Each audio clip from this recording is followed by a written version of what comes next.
This is CBC Here and Now.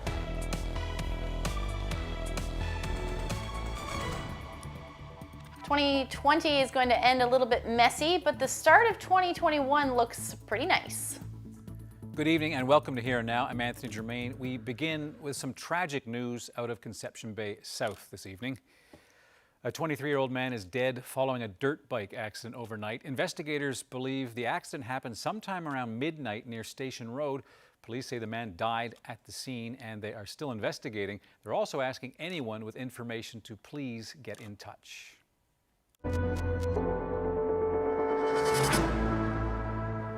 A milestone for Labrador this afternoon. The Moderna vaccine has landed. The first batch of doses, all 2,400 of them, will be kept frozen until they're sent to communities along the coast. Inoculations are expected to begin the week of January 11th. There are no new cases of COVID-19 to report on this New Year's Eve. The province has 17 active cases and one person remains in hospital. Public Health will not provide a daily COVID update tomorrow because of the holiday. Regular updates will resume on Saturday. Ontario is reporting a record number of COVID-19 cases today. The province recorded 3,328 new infections, and that smashes yesterday's number by more than 400 cases. Ontario is also reporting 56 new deaths linked to the virus. Among those who have tested positive, more than 1,200 have been hospitalized now, and more than 330 of those individuals are in intensive care. Again, those are all record high numbers. Public health officials fear that cases will spike following the holiday season. Now, staying with Ontario, that province's finance minister has resigned from his cabinet position. This just days after the public learned that Rod Phillips traveled to the Caribbean island of St. Bart's this month. Ontario has been urging people to stay home during the pandemic and avoid non-essential travel. Phillips returned to Toronto this morning and offered this apology. A significant error in judgment, a dumb mistake, and again, I apologize for it. I regret it, but all I can do now is make that apology and move forward. That did not save him. This afternoon, Ford announced Phillips' resignation in a statement. The Premier said, "At a time when the people of Ontario have sacrificed so much, today's resignation demonstrates that our government takes seriously our obligation to hold ourselves to a higher standard."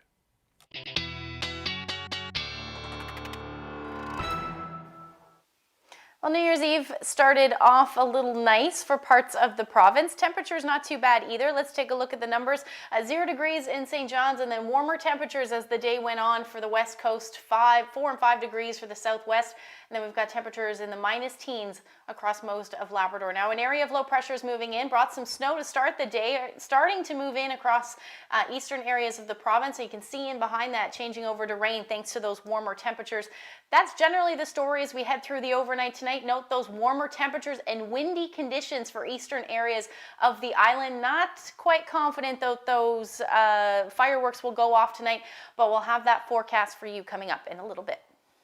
All right, thanks, Ash. Now, to mark that, when Ashley joins us next and give you a chance to win a Here and Now toque, to mark the fact the year is almost over. And what a year, a historic one with the pandemic.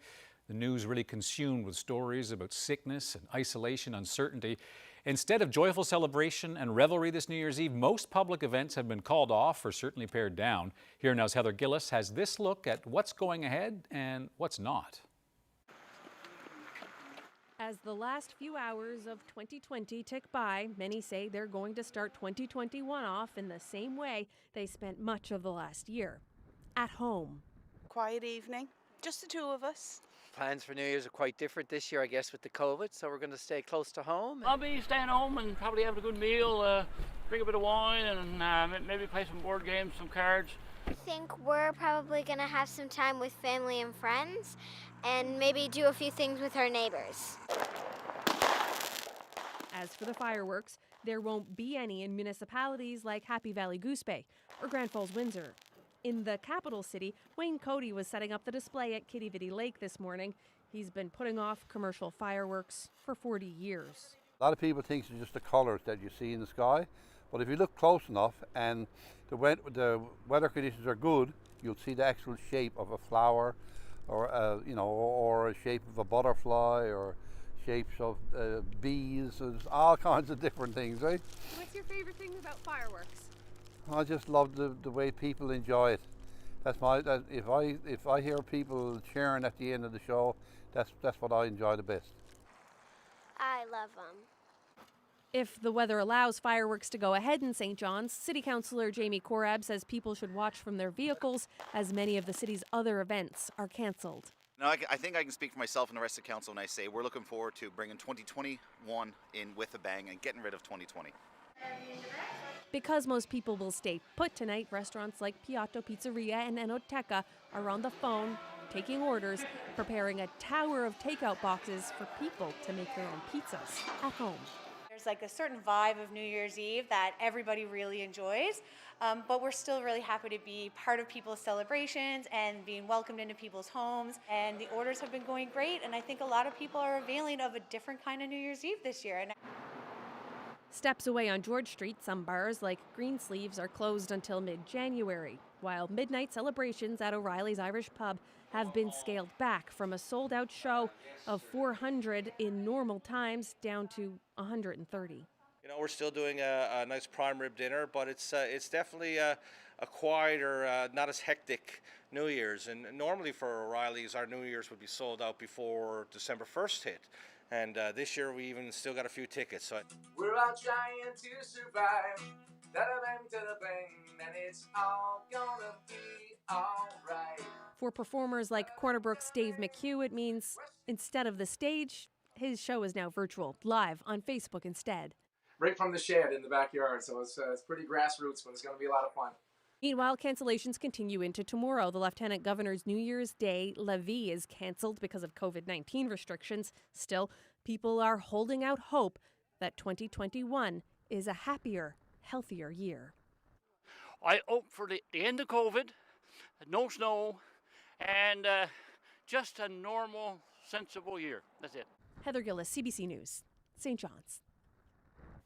A reasonable wish, but we will not be saying goodbye to 2020 with a bang, at least in St. John's. Those fireworks, an update for you, they are not going ahead tonight after all. The city says it's just too windy. So instead, those fireworks will be held tomorrow evening at 8 p.m. at Kitty Vitty. Of course, that depends on the weather.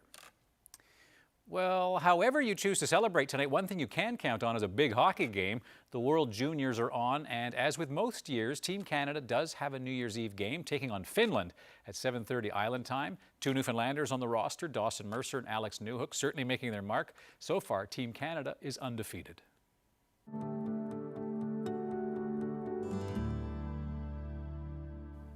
Well, during the last decade, Rocket Bakery in downtown St. John's has become a city staple, but because of the pandemic, the popular bakery cafe has decided to pull up stakes and make a move to a leaner location.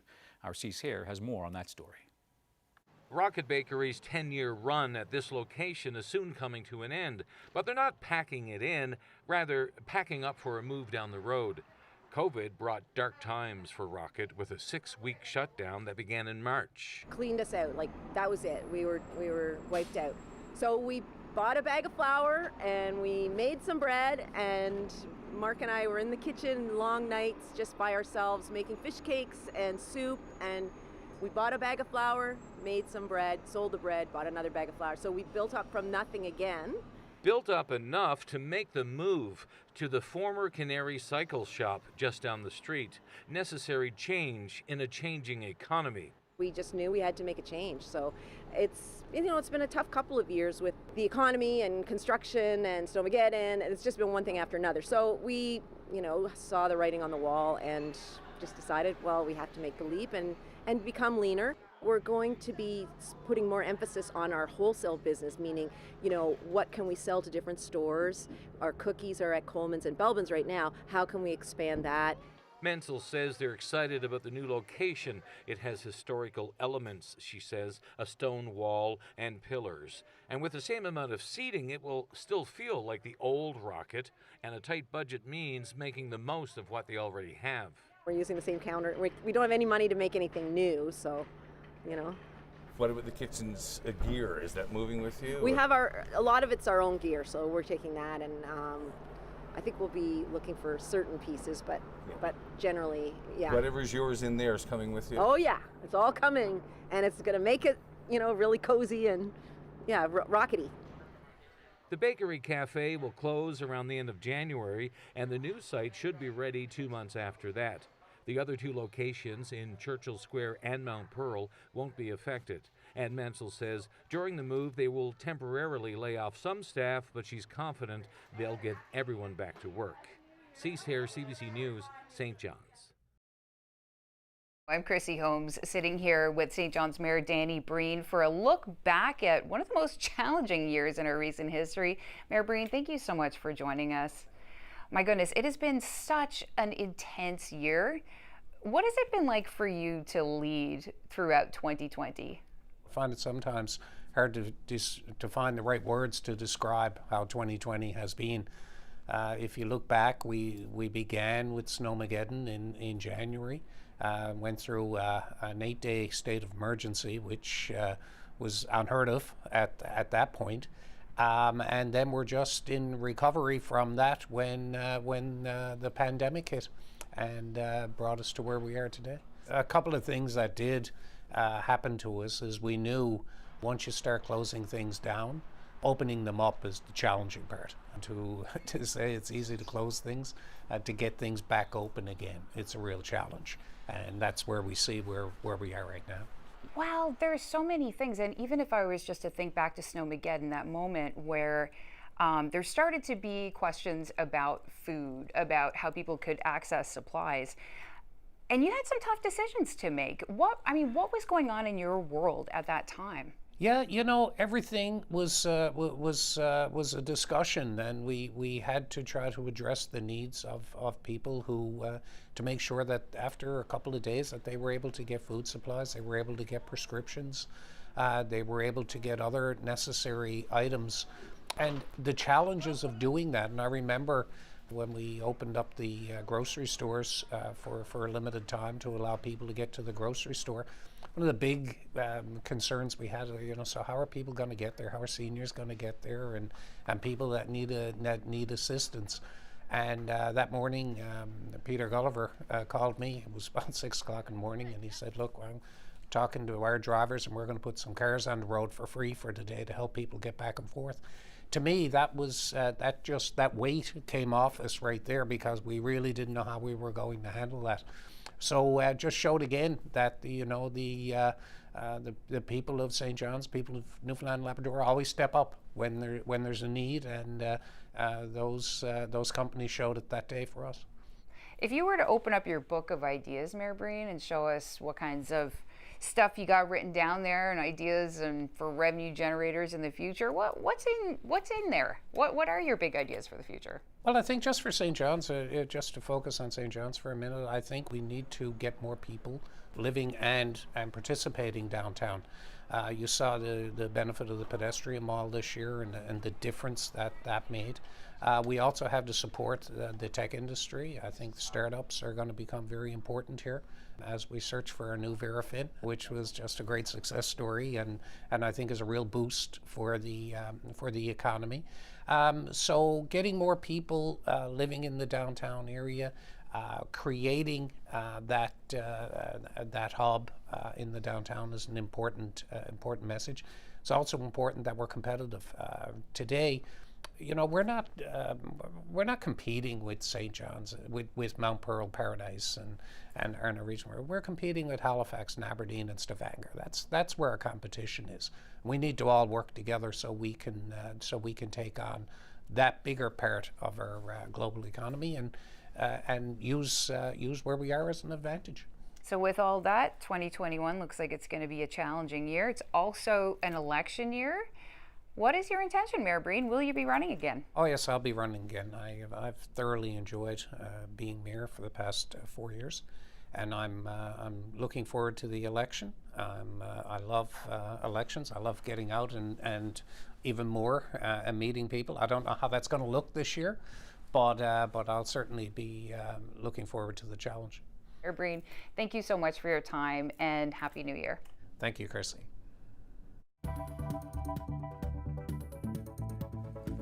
Check out the crowd in Forto up the Labrador Straits. Ashley is going to have your New Year's Eve forecast.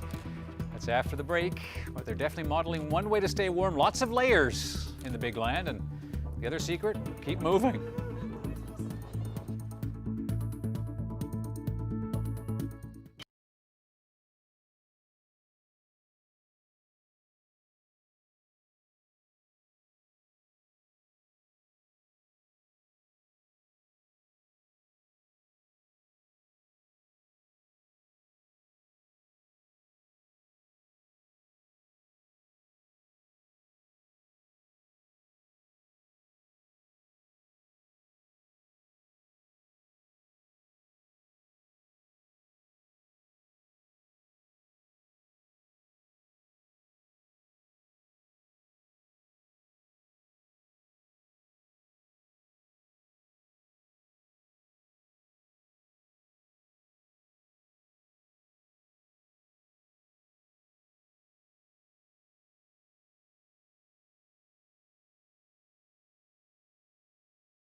Hi CBC, this is a message for a few family members back in Newfoundland, just in CBS actually, from Edmonton, from Penny and myself.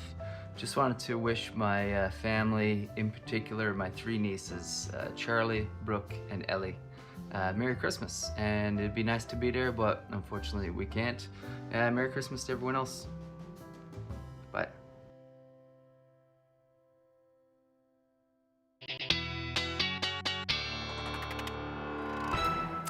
Well, before we get to the weather, we gave away 2 books this week. Congrats to Karen Banfield here in Burgeo and to Colleen Bennett in Paradise. And now we have 3 Here and Now toques to give away. As you can see, Ashley looks really good. Thank you. Now, you can't get these in stores, so call the number that you see there on the screen. That's me, by the way. I'm not going to mess up my hair. Call that number, 576-5411, and tell me your New Year's resolution. No resolution, no toque. So give us a call, and Ashley, I'll try and handle the phones. Okay, sounds good. Well, Anthony does that. So let's get to the forecast a little bit. We've got an area of low pressure moving through right now. That brought some snow to parts of the province this morning. Let's take a look at our weather systems right now. You can see that there on the satellite and radar. And if I zoom in a little bit, we can start to see that snow making its way across eastern areas as well. And in behind that, temperatures are climbing and everything is changing over to rain. So that's the story as we head through the overnight tonight. You can see temperatures on the west coast above zero, even portions of the southern Avalon as well as the Burin Peninsula sitting around 0 degrees right now in St. John's, but that temperature is going to continue to climb as we head through the overnight tonight. So around 8 or 9 o'clock, we should start to see those winds pick up, maybe even a little bit before that, with gusty winds anywhere from 70 to 80 kilometers per hour, along with some periods of rain. It should end after midnight everywhere, but we are going to see some onshore flurries along the west coast. You could pick up a few more centimeters with that, and then coastal areas of Labrador, you're looking at some snow continuing as well through the first half of the day. Temperatures will climb to 5 degrees in St. John's early this evening and then drop as we head towards the morning hours. We'll see a similar warm up through central and then drop back down below zero for Gander, around -3, and then temperatures below zero for most of the west coast. Again, those winds anywhere from 50 to 80 kilometers per hour with flurries, the story for Labrador, Lab City going down to -22. Heading through the day tomorrow, the first day of 2021 looks fairly nice. We'll see some onshore flurries again along the west coast, but a mix of sun and cloud for the rest of the province, really. Maybe some scattered flurries possible, but overall a fairly nice day, and with clearing skies as we head towards the evening hours for most of us. Temperatures will be below zero again. 0 degrees should be the morning high for St. John's, and then they'll drop through the day into the minus single digits, and you can see that across the board. A little bit more cloud cover in the west with winds anywhere from 50 to 60 kilometers per hour, and then clearing skies, the story for Labrador, with your temperatures sitting into the minus teens. Not much of a change on Saturday. Ridge of high pressure dominates, keeping things fairly nice for you. Maybe a few flurries on tap for Lab City. Same thing along the west coast, but again, temperatures not moving too much, anywhere from -1 to -3 or 4. A little cooler for the northern peninsula into those minus double digits, but sunshine the story for most of us on Saturday. Saturday night into Sunday, an area of low pressure will track just south of us. Depending on how far north that goes, we could see some flurries in the mix, but just keep an eye on the forecast for that one. Anywhere from 0 to -2, and again, northern peninsula, a little bit cooler, and then temperatures moderating quite nicely for most of Labrador, -6 for Happy Valley, Goose Bay, and same thing for Lab City. As we head into the beginning of the week, we're looking at temperatures climbing 3 to 5 degrees for Monday and Tuesday, which means we could see some showers on Monday and potentially Tuesday as well, and temperatures look like they're going to climb as we head into the middle of the week as well. You can see your overnight lows staying where they are because they're going to climb through the day on Wednesday. Central Newfoundland, that's what you're looking at. Monday looks nice, and then that rain moving in for Tuesday. Same thing for the west. And as we head up through Labrador, we're looking at temperatures climbing quite nicely. -6 on Sunday, like I said, and then continuing to stay in and around there. But not a whole lot of weather happening. No major features moving in for you. And then Lab West, you're sitting around -4 by the time Tuesday rolls around, with the potential for a few flurries. Wanted to share this photo. This is normally a summer swimming spot in Cottrell's Cove. Joanne shared that one with us, looking very wintry these days. Thank you for sharing that with us. And if you have any weather photos, send them to nlphotos@cbc.ca. Okay, well, congratulations to our Toque winners. Robert Roach in Outer Cove. He intends to get into better shape. Good luck. Carolyn Wade in Conception Bay Centre says she wants to stay safe. And Monica Edmonds in Cartwright. This is a great one. She's not going to take anything for granted. I think we all learned that in 2020. To all of you, a safe and happy 2021. I'll be back in the middle of April. Meanwhile, stay safe, and we'll leave you tonight with the Parkway Sessions.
we both started in the world of classical music Yes. as young children, not together, obviously different cities and all that, but my life experience has taken me into the recording studio with rock bands and Latin groups and all kinds of different things, and then into the jazz world as well. Well, I have to tell you a secret. I guess it's not a secret anymore, but when we got together after 35 years, Mike handed me a CD of his playing, and I'd never actually heard him play.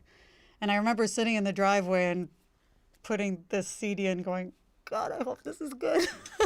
Because, you know, if you don't feel the same way musically, If it's bad, we can't be friends. we can't be friends. Yeah. But when we actually tried playing our instruments together, it was unbelievable, the chemistry. I mean, we just felt we breathed the same, we feel music the same way, and that's a very, very rare thing.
1, 2, 3.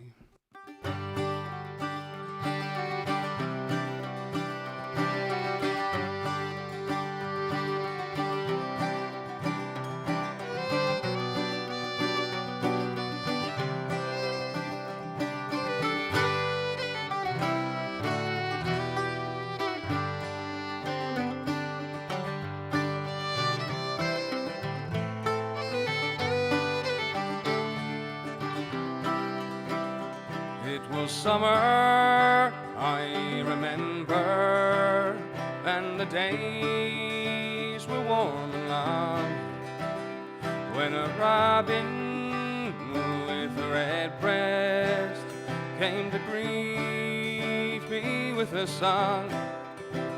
It reminds me of a parting long ago, by the brookside, shady brookside, where the water lilies grow. By the brookside, shady brookside, where the water lilies grow. We were comrades, 3 in number, and the dearest one to me was my little blue-eyed sister, and her heart was light with glee. But now she sleeps beneath the willow, where the branches bend down low. By the brookside, shady brookside, where the water lilies grow. By the brookside, shady brookside, where the water lilies grow.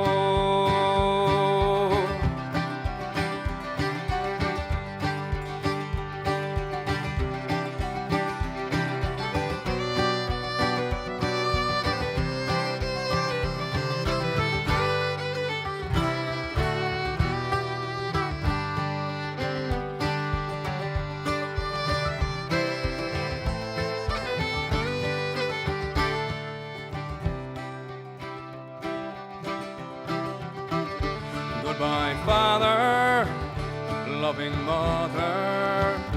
It is hard to part from you. Goodbye, brother, little sister. I must bid you all adieu. And now no more we'll roam together as we did long, long ago. By the brookside, shady brookside, where the water lilies grow. By the brookside, shady brookside, where the water lilies grow.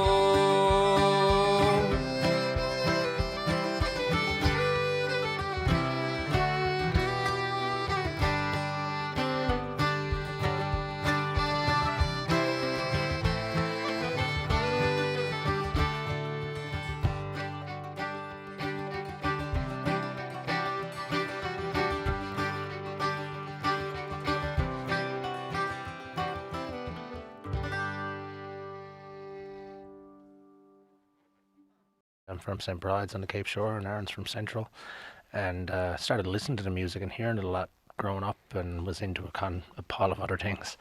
And then when I finally came into St. John's to go to university, I started playing down around downtown area and met up with Aaron, and we kind of realised that we had a few traditional tunes and songs that were not recorded or nobody kind of knew them, and we decided to stem off a band from that. It just so happened out his way, he found more songs, and out my way I found more instrumentals, jigs and stuff, so it worked out. Yeah.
When I was about 18 or 19, I was feeling pretty depressed, and I went and hung out with one of my friends, and we got pizza and some popsicles and what else, whatever, just to cheer ourselves up. And we were reminiscing about, being younger. And then I went home and I was like, oh, I just started playing this guitar riff, and then I was like, I'm just going to start singing some random lyrics, and then it just happened. And then from there, I just started writing and songwriting and singing and performing, and that's how it began.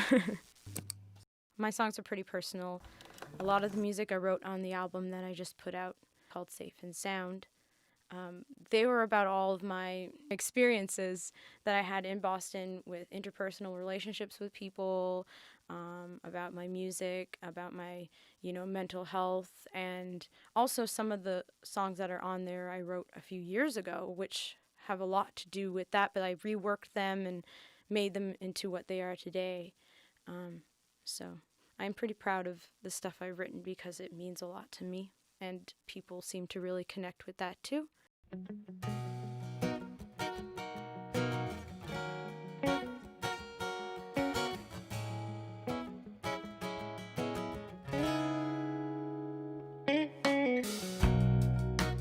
Rather drown than face what's happening now. You change your mind like the tide, you're in and then you're out. Tell me, who do you choose? Why do I wait for you? It already shows, I already know. We are in trouble, lost in deep water, sinking to the bottom, drifting away. We are in trouble, lost in deep water, sinking to the bottom of deep water.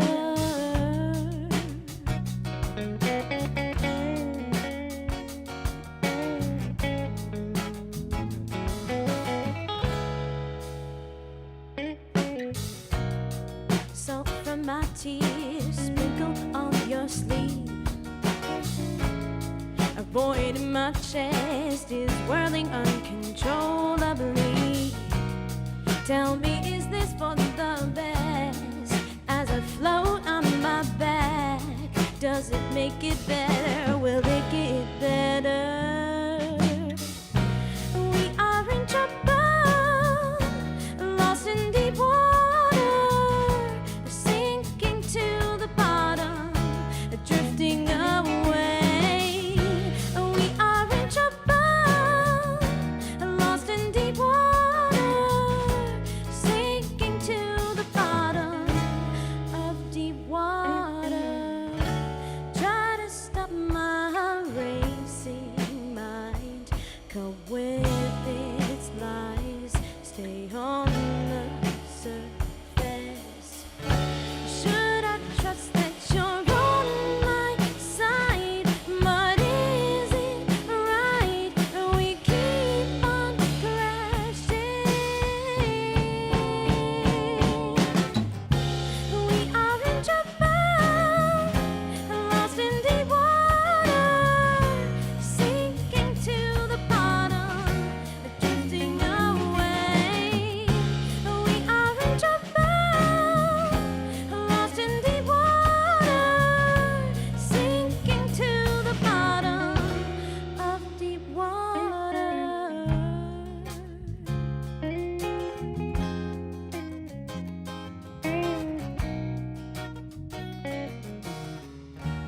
Of deep water.